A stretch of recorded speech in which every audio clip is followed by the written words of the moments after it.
There was one report that said that you had arranged to send President Musharraf a letter to be sent in the event of your death by assassination, urging him to investigate certain individuals in his government. Is that true?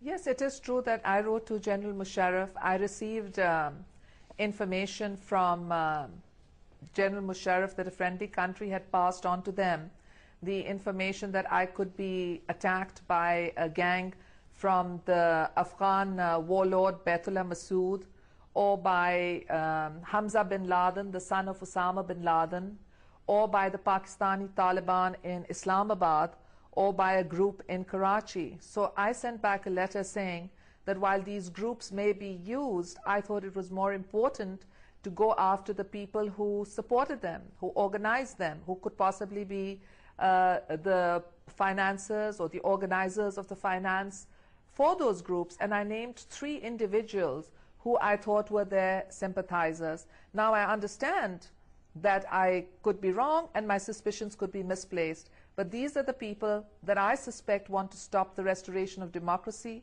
They want to stop my return because they know in 1993, when Pakistan was on the brink of being declared a terrorist state, I stopped the rise of terrorism, and they know that I can do it again. So I feel that these are the forces that really want to stop not just me, but the democratic process and the will of the people from triumphing.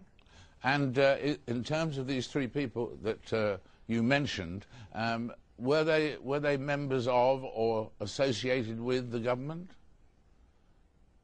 Yes, well, one of them is a very key figure in security. He's a former military officer.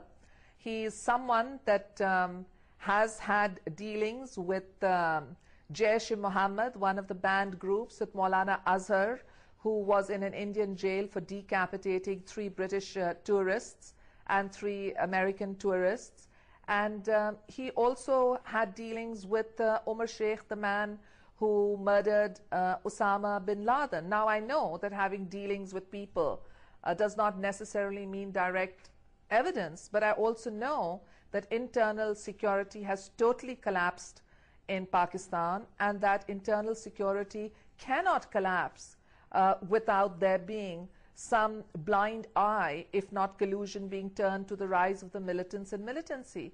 Not only are our tribal areas out of our control, but even the beautiful valley of Swat is now under takeover by Islamists. So I would like to see a Pak-led police inquiry assisted by Scotland Yard or the FBI come in, use their forensic and scientific explanation to find out not only the perpetrators, but the financiers and the organizers of this heinous crime that killed 158 innocent people.